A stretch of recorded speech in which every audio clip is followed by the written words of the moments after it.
Erwitt's goggles set back on his head, like another set of eyes, gazing at the sky with an air of wide astonishment. He paid no attention to my critical comments, but started thinking aloud as soon as I rejoined him. It was lonely. Yes, by Jove, that it was. A glorious thing, one's isolation up there. But it was too profound to be pleasant. A relief to get down again, to hear people talk, to feel the solid earth under one's feet. How did it impress you?" This was like Drew. I felt ashamed of the lightness of my own thoughts, but I had to tell him of my speculation upon the after-the-war developments in aviation. Nurses flying Bisons, with the cars filled with babies, old men having after-dinner naps in 23-meter Neoports, fitted for safety with Sperry gyroscopes, family parties taking comfortable outings in gigantic biplanes of the R6 type, mothers, as of old, gazing apprehensively at speed dials, cautioning fathers about driving too fast, and all the rest.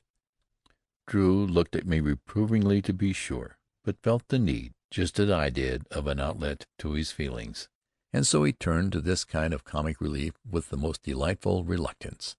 He quickly lost his resolve, and in the imaginative spree which followed, he went far beyond the last outpost of absurdity. We laughed over our own wit until our faces were tired. However, I will not be explicit about our folly. It might not be so amusing from a critical point of view.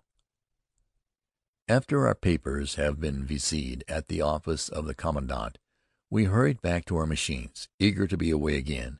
We were to make our second landing at R.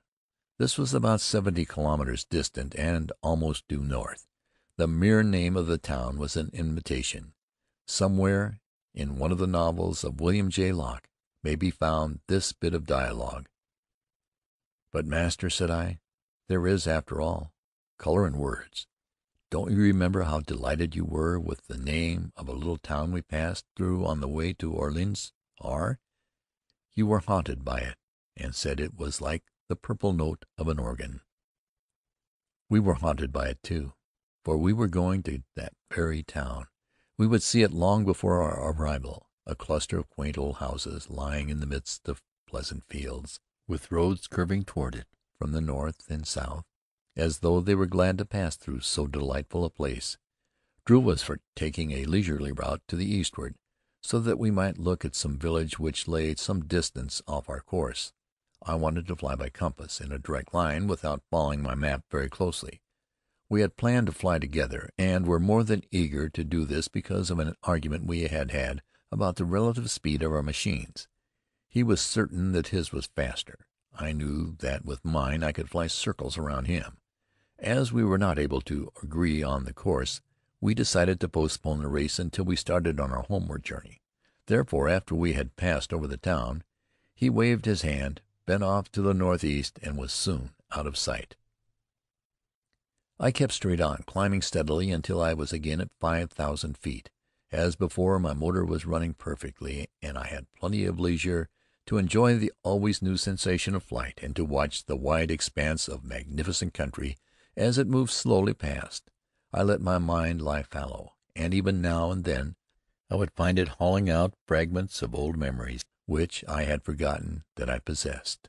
I recalled for the first time in many years my earliest interpretations of the meanings of all the phenomena of the heavens. Two old janitor saints had charge of the floor of the skies. One of them was a jolly old man who liked boys, and always kept the sky swept clean and blue. The other took sour delight in shirking his duties, so that it might rain and spoil all our fun. Perhaps it was Drew's sense of loneliness and helplessness so far from earth, which made him think of winds and clouds in friendly human terms. However that may be, these reveries, hardly worthy of a military airman, were abruptly broken into. All at once I realized that while my biplane was headed due north, I was drifting north and west. This seemed strange. I puzzled over it for some time, and then brilliantly, in the manner of the novice, deduced the reason: wind. I was being blown off my course, all the while comfortably certain that I was flying in a direct line towards R. Our moniteurs had often cautioned us against being comfortably certain about anything while in the air. It was our duty to be uncomfortably alert. Wind! I wonder how many times we had been told to keep it in mind at all times, whether on the ground or in the air. And here I was, forgetting the existence of wind on the very first occasion. The speed of my machine and the current of air from the propeller had deceived me into thinking that I was driving dead into whatever breeze there was at that altitude. I discovered that it was blowing out of the east. Therefore I headed a quarter into it, to overcome the drift, and looked for landmarks. I had not long to search. Wisps of mist obstructed the view, and within 10 minutes a bank of solid cloud cut it off completely. I had only a vague notion of my location with reference to my course, but I could not persuade myself to come down just then. To be flying in the full splendor of bright April sunshine, knowing that all the earth was in shadow, gave me a feeling of exhilaration, for there is no sensation like that of flight, no isolation so complete as that of the airman, who has above him only the blue sky, and below a level floor of pure white cloud, stretching in an unbroken expanse towards every horizon.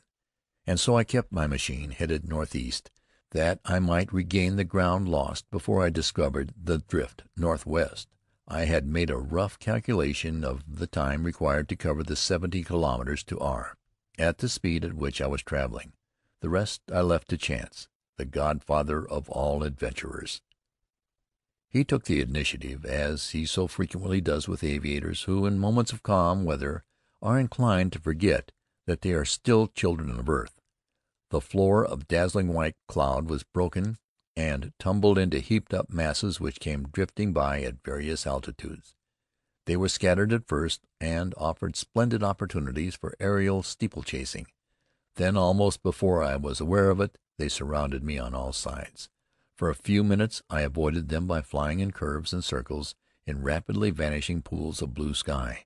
I feared to take my first plunge into a cloud, for I knew by report what an alarming experience it is to the new pilot.